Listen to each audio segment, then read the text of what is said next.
নমস্কাৰ পানীৰ পাকঘৰলৈ পুনৰবাৰ সকলোকে স্বাগতম জনালোঁ। নিশ্চয় সকলো কুশলে আছে। আজি মই মধুৰিআমৰ জেলি অকণমান বনাবলৈ লৈছোঁ।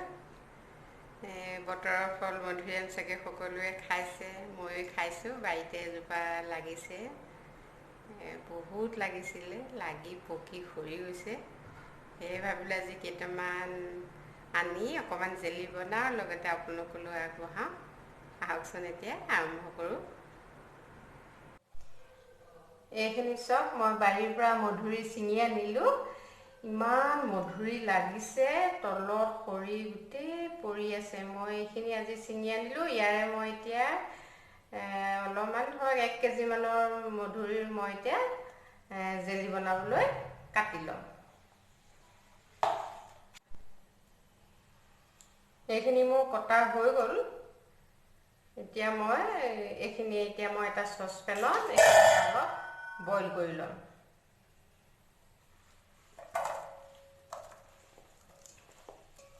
মই প্ৰায় 1 কেজিমান লৈছোঁ।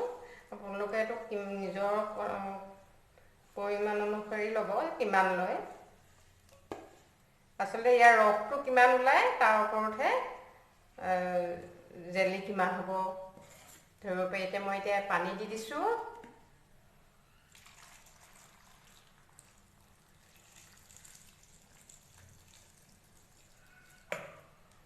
পানীটো পূৰা এনেকৈ ধৰক এইখিনি ডুব যোৱাকৈ দিব। এইটো জোখতে পানী দিব। পানী দি এইখিনি এতিয়া মই আধা ঘণ্টামান সময় বইল কৰিম। এয়া মই গেছটো জ্বলাই চচপেনটো তুলি দিছোঁ। তুলি এইখিনি এতিয়া মই ভালকৈ বইল কৰি ল'ম। প্ৰায় আধা ঘণ্টামানৰ কাৰণে এইখিনি মই এতিয়া সিজাই ল'ম। এইখিনি বইল কৰা হৈ গৈছে। ইয়াত ধুনীয়াকৈ সিজি গৈছে। প্ৰায় আধা ঘণ্টা ধুনীয়াকৈ সিজি গৈছে। এতিয়া আমি এইখিনি অলপ এনেকৈ কৰি ভাঙি দিম। যিমানখিনি পাৰোঁ সিমানকৈ ভাঙি দিম।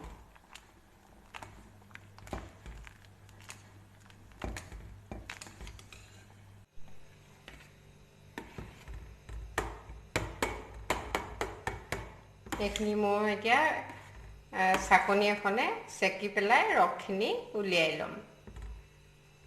আপোনালোকে কাপোৰ এখন দি চেকিলেও হ'ব, বগা ভাল চফা কাপোৰ এখন দি। মই এতিয়া চাকনি এখন দি এইখিনি চেকি ৰসখিনি উলিয়াই ল'ম। এয়া মই এটা চচপেনৰ ওপৰত এখন চাকনি থৈ এইখিনি ৰসখিনি উলিয়াই ল'বলৈ চাকি লৈছোঁ। এইখিনি অকণমান এখন হেতা দি এনেকৈ দিব।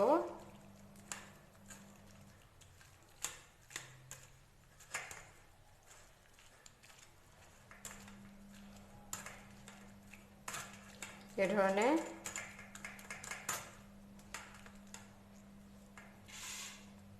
এতিয়া কিমান ওলালে এটা গিলাচেৰে জুখি ল'ম।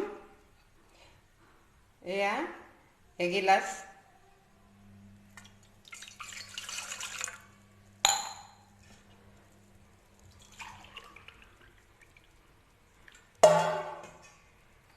এই 2 গিলাচ।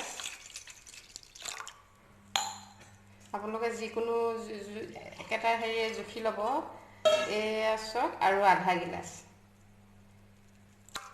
এয়া মোৰ 2 গিলাচ আধা ৰস ওলালে। আৰু ইয়াতে চেনি দিব লাগিব এগিলাচত 4/3 ভাগ। এয়া চাওক, সম্পূৰ্ণ এগিলাচ নল'ব। এগিলাচ ৰসত 4/3 ভাগ। তাৰমানে এই গিলাচটোৰ 4টা ভাগ কৰি তাৰ 3 ভাগ চেনি এগিলাচত দিব লাগিব। এয়া মই এগিলাচৰ কাৰণে দিলোঁ। এয়া নেক্সট গিলাচৰ কাৰণে দিলোঁ। আৰু মোৰ আধা কাপ হৈছিলে নহয়, আধা গিলাচ, 2 গিলাচ আধা হৈছিলে। মই সেইকাৰণে এয়া অলপ আৰু দি দিছোঁ। এয়া মই গেছটো জ্বলাই চচপেনটো তুলি দিছোঁ। এইখিনি মই এতিয়া ধুনীয়াকৈ লৰাই থাকিম। চেনিখিনি ধুনীয়াকৈ গলি যোৱালৈকে এইদৰে লাহে লাহে লৰাই থাকিব। যেতিয়ালৈকে এইখিনি জেলি নিচিনা এটা কালাৰ আহিব, আঠা আঠা হ'ব, তেতিয়ালৈকে এইখিনি মই লৰাই থাকিম। মই কেনেকৈ জোখটো ৰাখিব লাগে মই আপোনালোকক দেখুৱাম। এইদৰে মাজে মাজে লৰাই থাকিব যাতে তলফালে লাগিও নধৰে। ইয়াতে মই অকণমান ফুড কালাৰ দিম বুলি ভাবিছোঁ। সৰু ল'ৰা ছোৱালীয়ে অকণমান কালাৰ হ'লে ভাল পায়, এনেই মধুৰিৰ কালাৰটো অকণমান হেৰি হয়। মই ইয়াতে এক টোপাল মই অৰেঞ্জ কালাৰ লৈছোঁ।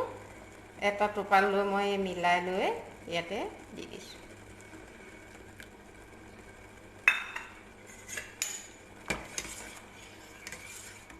ফুড কালাৰ নিদিলেও কথা নাই, মই অকণমান কালাৰটো আহিবৰ কাৰণে দিছোঁ। সৰু ল'ৰা ছোৱালীয়ে ভাল পায় দেখিলে কালাৰফুল হ'লে। এইখিনি মোৰ প্ৰায় হৈ গৈছে। এতিয়া মই ইয়াতে অলপ নেমু ৰস দিম, প্ৰায় টেবুল চামুচে 2 চামুচমান হ'ব। এই নেমু ৰসখিনি দি থ'লে সোনকালে বেয়া নহয় আৰু খাবলৈও এটা টেষ্ট আহে, টেঙা মিঠা। এইখিনি দি মই 2 মিনিটমান লৰাৰ পাছত মই গেছটো অফ। এইখিনি মোৰ এয়া হৈ গৈছে।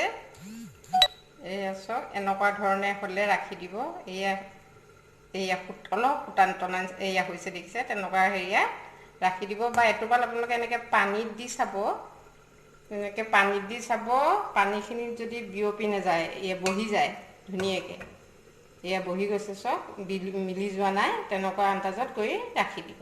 এতিয়া এইখিনি মই অলপ ঠাণ্ডা হ'বলৈ দিম। অলপ ঠাণ্ডা কৰি মই চিচাৰ বটলত ভৰাই থ'ম। এয়া মোৰ মধুৰিআমৰ জেলি ৰেডি হৈ গ'ল। এইখিনি ঠাণ্ডা হৈছে আৰু একেবাৰে ঠাণ্ডা কৰিব নালাগে, অলপ অলপ গৰম হৈ থাকোঁতে এইখিনি মই এতিয়া এই বটলত ভৰাই থ'ম। এই 2টা চিচাৰ বটল লৈছোঁ। বটলকেইটা ভালকৈ ধুই ৰ'দত শুকুৱাই ল'ব।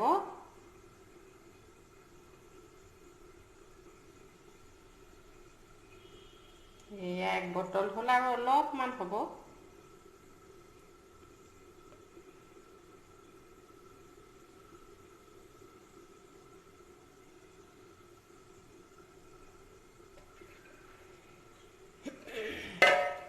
এইদৰে বনাব ঘৰতে থকা বস্তুৰে। মই আচলতে সঁচাকৈ এই ঘৰত মধুৰিখিনি দেখি মোৰ কেতিয়া বনাওঁ লাগি আছে। বহুতে মধুৰি জেলি বনাই, মোৰ ঘৰত অৱশ্যে সৰু ল'ৰা ছোৱালীও নাই, তথাপিতো মানে মই এইবিলাক বনাই ভাল পাওঁ। বনালৈ চব এইখিনি এতিয়া অলপ যেতিয়া ঠাণ্ডা হ'ব তেতিয়াহেতো আৰু অলপ টান মাৰিব।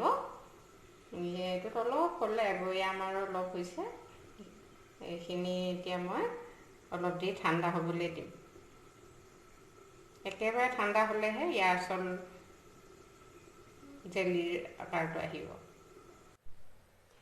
এয়া মোৰ জেলিখিনি বটলত ভৰোৱা 2 ঘণ্টা হৈ গ'ল। সম্পূৰ্ণ এয়া ঠাণ্ডা হৈ গৈছে। চব কি সুন্দৰ জেলি তৈয়াৰ হৈ গৈছে। এয়া এই ৰুটি বা ব্ৰেডৰ লগত খাবলৈ খুবেই ভাল লাগে। এইখিনি বনাবলৈও ইজি। যিসকলে বনোৱা নাই এবাৰ বনাই চাব। আৰু মোৰ ভিডিঅ'টো চাই যদি ভাল পালে লাইক কৰিব, শ্বেয়াৰ কৰিব। আৰু আপুনি যদি আজি নতুনকৈ মোৰ ভিডিঅ'টো চাইছে, মোৰ চেনেলটো ছাবস্ক্ৰাইব কৰিব, কাষতে থকা বেল আইকনটো টিপি দিব, যাতে মই আহিবলগীয়া ভিডিঅ'সমূহ পাই থাকে। আকৌ পুনৰ লগ পাম এটি নতুন ভিডিঅ' লৈ। আজিলৈ আহোঁ, ধন্যবাদ।